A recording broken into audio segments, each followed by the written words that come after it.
Assalamualaikum warahmatullahi wabarakatuh. Perkenalkan, saya Muhammad Rafi Aldila Akbar dengan MPM 25420201064. Pada kali ini saya akan mempresentasikan jenis-jenis dioda. Untuk yang akan saya bahas, yang pertama adalah dioda, kemudian dioda Evelins dan Zener, kemudian dioda tunnel, dioda varaktor, dan dioda LED. Pertama ialah dioda. Dioda adalah komponen elektronika aktif dua terminal yang paling sederhana, di mana pada hanya dapat mengalir arus listrik dalam satu arah saja. Peristiwa mengalirnya arus listrik pada dioda adalah ditunjukkan pada gambar di bawah ini. Pada gambar ini menunjukkan peristiwa aliran listrik pada dioda. Dari gambar tersebut, peristiwa pada B terjadi pada dioda dengan reverse bias, sedangkan pada A terjadi pada dioda dengan forward bias. Kemudian karakteristik dari dioda. Terdapat beberapa karakteristik penting pada komponen dioda. Perhatikan gambar di bawah ini. Pada gambar ini merupakan karakteristik beberapa dioda. Tegangan threshold adalah tegangan yang jatuh di antara kedua terminal dioda. Jika dioda mendapat tegangan forward, tegangan ini bervariasi untuk macam-macam tipe dioda, yaitu sekitar 0,2 volt untuk dioda jenis dan sekitar 0,6 volt untuk dioda jenis. Meskipun satu jenis dan satu tipe, tegangan threshold di atas dapat berbeda lebih dari 0,1 volt. Oleh karena itu, tidak disarankan membuat rangkaian paralel dua dioda atau lebih yang maksudnya untuk mempertinggi kemampuan dioda. Tegangan threshold suatu dioda dapat berubah karena temperatur, yaitu turun sekitar 0,1 volt jika temperaturnya naik dari 25 derajat Celcius menjadi 100 derajat Celcius. Arus forward adalah arus listrik maksimum yang boleh mengalir pada dioda pada saat mendapatkan tegangan forward.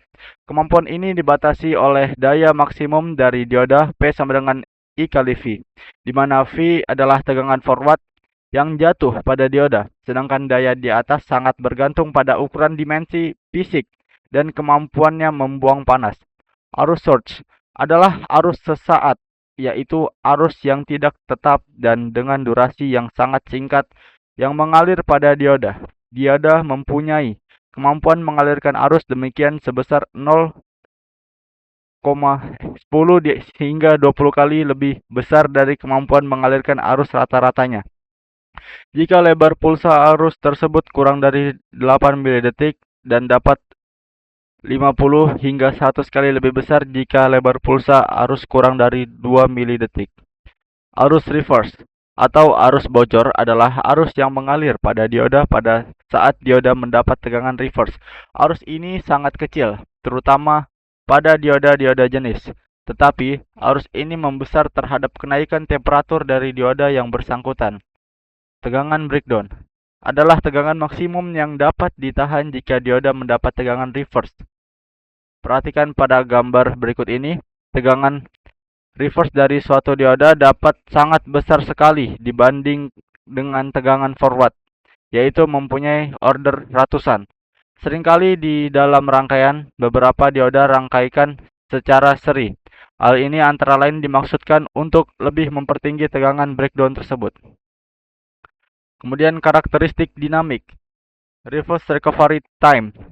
Dioda yang telah dalam keadaan konduksi atau forward tidak dapat dengan segera menjadi tidak konduksi, tetapi diperlukan waktu untuk menghilangkan sisa muatnya yang tidak sempat teralirkan. Proses ini menyebabkan dioda dapat konduksi pada saat mendapat tegangan reverse untuk beberapa saat. Pada gambar ini menggambarkan kenaikan arus bocor suatu dioda terhadap kenaikan temperatur. Pada gambar ini menggambarkan karakteristik PRV, peak reverse voltage dari suatu dioda. Waktu kondisi ini dikenal sebagai reverse recovery time. Gejala konduksi forward dan reverse pada dioda ini dapat dilihat pada gambar selanjutnya. Pada gambar kali ini terlihat bahwa reverse recovery time makin pendek untuk dioda dengan power yang besar. Reverse recovery time ini adalah dapat bervariasi meskipun tipe dari dioda adalah sama, seperti ditunjukkan pada gambar selanjutnya. Perbedaan reverse recovery time untuk dua buah dioda yang sama tipenya. Forward recovery time adalah waktu yang dibutuhkan agar dioda menjadi konduksi secara normal. Di dalam kenyataan, dioda tidak dapat segera konduksi atau forward secara normal.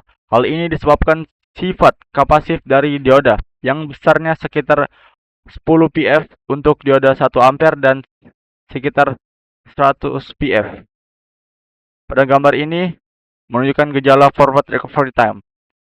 Elemen kapasitas C tersebut terisi pada saat reverse dan tegangan yang terjadi akan mempertinggi tegangan forward pada awal arus mengalir. Dioda germanium. Selain dioda jenis silikon, terdapat pula dioda jenis germanium. Dioda ini mempunyai tegangan jatuh terhadap tegangan forward maupun reverse lebih rendah dibandingkan dengan dioda jenis silikon. Tegangan jatuh forward untuk silikon adalah sekitar 0,2 sampai 0,4 volt. Juga ketahanannya terhadap panas dioda germanium juga lebih rendah, yakni sekitar 80 derajat sampai 110 derajat Celcius dibandingkan dengan dioda silikon yang dapat mencapai 170 derajat sampai 200 derajat Celcius. Oleh karena itu, dioda germanium umumnya digunakan pada rangkaian arus lemah. Kemudian dioda Schottky. Jenis silikon dan germanium hanya dapat digunakan pada frekuensi rendah. Maka untuk frekuensi tinggi sampai dengan gelombang mikro, banyak digunakan dioda Schottky. Kelebihan ini disebabkan oleh karena dioda ini mempunyai reverse recovery time yang mendekati 0. Oleh karena itu, dioda Schottky banyak digunakan pada rangkaian-rangkaian switch atau digital atau switching power supply. Pada gambar berikut ditunjukkan kurva karakteristik dari dioda Schottky. Terlihat bahwa pada temperatur yang tinggi atau arus bocor sangat besar, itu tegangan breakdown rata-rata adalah lebih rendah dari dioda silikon maupun dioda germanium. Sedangkan tegangan forward relatif hampir sama dengan dioda germanium, yaitu sekitar 0,2 sampai 0,4 volt. Kemudian masuk ke dioda avalanche dan Zener. Dioda avalanche adalah suatu jenis dioda yang mempunyai karakteristik arus pada tegangan reverse yang sangat tajam. Perubahannya dari kondisi tidak konduksi ke kondisi konduksi. Jika tegangan breakdown hanya dilampaui, ini berarti bahwa jika tahanan R dirubah besarnya, maka tegangan breakdown dioda tidak berubah. Karakteristik demikian sangat bermanfaat untuk mendapatkan sumber tegangan yang stabil atau sama dengan tegangan breakdown dari dioda yang bersangkutan. Masuk ke dioda Zener. Tegangan breakdown dari dioda avalanche tidak dapat lebih rendah dari 6 sampai 8 volt. Suatu dioda yang mempunyai karakteristik yang sama dengan dioda avalanche adalah dioda Zener. Dioda Zener mempunyai tegangan breakdown yang lebih rendah dari dioda avalanche, yaitu dapat kurang dari 0,2 volt. Tahanan dinamik. Karakteristik penting dari dioda avalanche atau dioda Zener adalah apa yang dikenal dengan tahanan dinamik, yaitu berbanding antara perubahan tegangan breakdown terhadap perubahan arus bocornya. Perhatikan pada gambar berikut, tahanan dinamik adalah penting untuk menghitung respons atau ripple rangkaian dengan dioda Zener atau avalanche terhadap perubahan tegangan input atau terhadap perubahan arus beban. Pada gambar ini menunjukkan tahanan dinamik dari dioda Zener atau avalanche. Tahanan dinamik dioda avalanche umumnya mempunyai nilai numerik yang kurang lebih sama dengan nilai numerik dari tegangan breakdown-nya. Sedangkan tahanan dinamik dari dioda Zener dapat jauh lebih rendah dari itu. Aplikasi umum dari dioda avalanche atau dioda Zener adalah untuk sumber tegangan tetap atau edge regulator. Tetapi dengan beberapa batasan yang meliputi A. Tahanan output tetap, B. Arus output terbatas atau rendah, C. Sangat sensitif terhadap perubahan temperatur, D. Dapat menimbulkan noise pada rangkaian dioda yang bersangkutan atau disebut avalanche noise. Pada gambar ini menunjukkan contoh rangkaian regulator tegangan dengan dioda Zener. Kemudian kita masuk pada thyristor dan varistor. Jika dioda Zener atau dioda valence dapat merupakan pembatasan tegangan dalam satu polaritas, maka dioda traktor dan varistor merupakan dioda Zener yang dirangkaikan secara seri dan bertolak belakang. Dengan demikian dapat merupakan pembatas tegangan atau klem dalam polaritas dua arah. Tegangan breakdown dari dioda traktor atau varistor dapat berkisar dari 10 volt sampai 1000 volt lebih. Traktor dan varistor biasanya digunakan dalam rangkaian sebagai pembatas atau pengaman tegangan-tegangan pulsa yang tinggi dan dapat merusak, misalkan tegangan surges. Pada gambar berikut ditunjukkan contoh menggunakan dioda traktor. Traktor sebagai pengaman komponen terhadap pulsa tegangan tinggi. Kemudian masuk ke dioda tunnel. Traktor sebagai pengaman komponen terhadap pulsa tegangan tinggi. Dioda ini banyak digunakan pada rangkaian switching osilator dan penguat dari frekuensi rendah sampai frekuensi yang sangat tinggi atau ke daerah gigahertz. Penggunaan dalam teknik switching dioda ini mempunyai dua daerah stabil. Sebagaimana ditunjukkan oleh garis beban switching pada gambar sebelumnya, contoh rangkaian switching dengan dioda tunnel ditunjukkan pada gambar selanjutnya. Pada rangkaian tersebut, perubahan bias untuk switching atau perubahan kondisi stabil dilakukan dengan sinyal trigger dari luar. Osilator dapat diperoleh jika bias tegangan rendah sekitar 0,2 sampai 0,3 volt dipasangkan melalui tahanan seri dengan nilai yang rendah. Pada gambar ini menunjukkan jika diterapkan pada gambar sebelumnya, akan didapat hanya satu kemungkinan titik kerja, sebagaimana ditunjukkan oleh garis beban osilator. Contoh rangkaian osilator sederhana dengan dioda tunnel adalah tunjukkan pada gambar selanjutnya. Sebagaimana ditunjukkan oleh garis beban switching pada gambar sebelumnya, contoh rangkaian switching dengan dioda tunnel ditunjukkan pada gambar selanjutnya. Pada rangkaian tersebut, perubahan bias untuk switching atau perubahan kondisi stabil dilakukan dengan sinyal trigger dari luar. Dengan sekitar 0,2 sampai 0,3 volt dipasangkan melalui tahanan seri dengan nilai yang rendah. Pada gambar ini, untuk bagian A-nya ialah rangkaian osilator sederhana dengan dioda tunnel dan B bentuk output osilator tunnel. Osilasi akan terendam dengan cepat jika disipasi dari elemen resistif semakin besar, dan sebaliknya jika terdapat elemen resistif yang negatif, osilasi akan mengembang. Masuk ke tunnel rectifier. Tunnel rectifier atau dikenal pula sebagai back diode adalah dioda tunnel dengan arus puncak yang sangat rendah, yakni hanya beberapa mikro saja. Umumnya digunakan untuk penyiaran sinyal level rendah 20 megavolt tegangan puncak. Berbeda dengan dioda penyiaran pada umumnya, pada dioda penyiaran tunnel, konduksi terjadi pada bias reverse dan sebaliknya. Bias forward menyebabkan tidak konduksi. Pada gambar sebelumnya, menunjukkan kurva karakteristik penyiaran tunnel yang unik tersebut. Ditunjukkan ilustrasi rangkaian pendeteksi level rendah, yaitu antara 0 sampai 100 mili, dengan menggunakan dioda Schottky dan dioda penyiaran atau tunnel.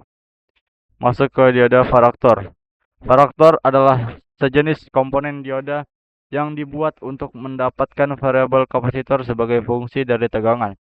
Perubahan kapasitansi yang dapat diperoleh dari varaktor adalah bergantung dari tipe dan bahan, tetapi berkisar dari beberapa picofarad dan tidak lebih dari 1000 picofarad dengan toleransi 10%. Rasio kapasitansi maksimum minimum adalah berkisar 2:1 dan 20:1. Pemakaian pada umumnya, misalnya untuk H variable osilator sebagai ditunjukkan pada gambar berikut. Bagian A-nya merupakan kurva karakteristik penyiaran tunnel.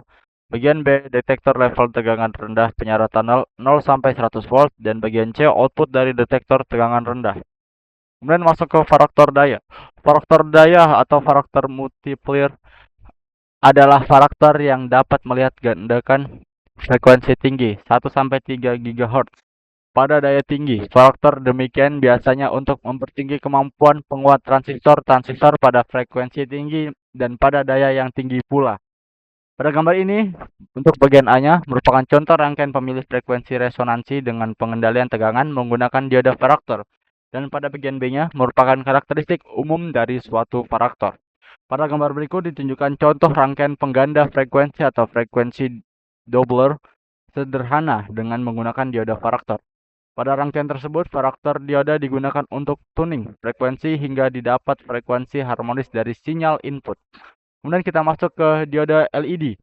Dioda LED atau light emitting diode adalah dioda jika mendapatkan bias forward akan mengalami proses rekombinasi muatan listrik dan sebagai akibatnya akan mengeluarkan atau memancarkan energi dalam bentuk foton atau cahaya. Bergantung pada bahannya, cahaya yang dihasilkan dapat kuning, hijau merah, atau merah infra. Bias forward dari kebanyakan dioda LED adalah berkisar antara 0,1 dan 0,2 volt, sedangkan arus forward menentukan intensitas cahaya yang dihasilkan dan umumnya berkisar antara 2 dan 20 mega ampere. Tegangan reverse dioda LED biasanya tidak lebih dari 4 volt, dan jika ini dilampaui, dioda akan mengalami kerusakan total. Kecepatan respon dioda LED adalah berkisar sekitar 0,1 milisecond. Contoh 1. Seandainya lampu dioda LED bila dipasangkan pada rangkaian tidak menyala, apakah dioda LED masih hidup atau berfungsi? Jawabannya ialah, bila LED sudah dirangkai dengan benar ternyata lampunya tidak menyala, dapat dipastikan dioda LED tersebut sudah mati atau rusak dan tidak dapat berfungsi lagi. Pertanyaan selanjutnya, apakah dari perbedaan warna dioda LED juga terdapat perbedaan tegangan atau tidak? Jawabannya ialah iya. Dioda LED warnanya berbeda-beda, tegangannya pun berbeda pula. Pertanyaan yang berikutnya, bagaimana pemasangan pada rangkaian bila warna dioda LED berbeda? Untuk merangkai LED yang berbeda warnanya, kita hanya menghitung nilai resistornya saja. Sedangkan untuk menghitung nilai resistornya dapat menggunakan rumus R, di mana R sama dengan resistor atau tahanan, V sama dengan sumber tegangan, V LED sama dengan tegangan LED, dan I adalah arus pada LED. Contoh kedua. Perhatikan pada rangkaian LED di bawah.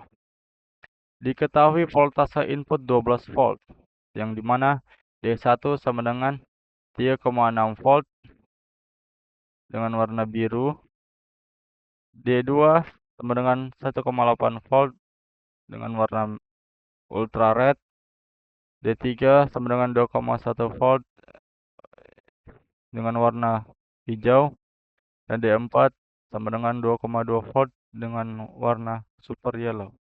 Tentukan nilai R1, R2, R3, dan R4. Jawabannya, jika LED berbeda warna dan dalam rangkaian paralel, kita harus menentukan nilai R satu per satu dengan menggunakan rumus R sama dengan. Jadi nilai R1 sama dengan R. Sedangkan R sendiri sama dengan 420 ohm. Nilai R2 sama dengan R sama dengan 204 ohm. Nilai R3 sama dengan 495 ohm. Dan nilai R4 sama dengan 490 ohm. Kesimpulannya, belajar jenis-jenis dioda sangat penting bagi mahasiswa teknik elektro, karena dioda bukan sekedar komponen penyara arus, melainkan elemen kunci dalam berbagai aplikasi sistem elektronik, mulai dari daya hingga komunikasi. Oke, sekian dari presentasi saya. Mohon maaf bila ada kesalahan dalam pengucapan kata ataupun sikap saya. Saya Kari. Wassalamualaikum warahmatullahi wabarakatuh.